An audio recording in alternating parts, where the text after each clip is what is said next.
Today I'll be showing you how to make Oreo Truffles. This recipe was taught to me by Oreo, which is Boy Scouts Honor Society. It's a very simple recipe that only takes 3 ingredients: Oreos, cream cheese, and chocolate. You can use different types of Oreos and different types of chocolate.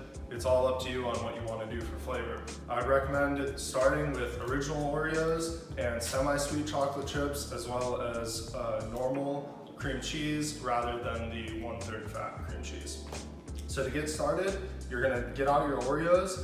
1 sleeve or a 1/3 pack of Oreos will go with a 1/3 pack of cream cheese. So you'll get those ingredients. You can either separate the Oreos into the cream and the cookie, or just leave them as the whole cookies. Put the cookies in first and get this into a fine powder before adding the other ingredients.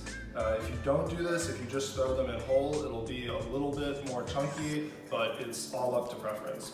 Once you have that ready, you'll throw it into the blender and blend it. You'll want to keep going until it gets to the consistency of a dough that looks something like this. Once that is ready, you can take it out and form this into balls, and then put that onto a sheet that can then go into the freezer. You'll want to put this into the freezer to make it a little more firm for the next step. Once that is done and it comes out of the freezer, they'll be looking like this in ball form, and you'll be ready to take these over and set up your double boiler. To do the double boiler, you'll have 1 pot of boiling water and another pot that can go on top of it that you'll put the chocolate into. The point of this is so that the chocolate doesn't burn, so that it has the consistent heat of the boiling water under it.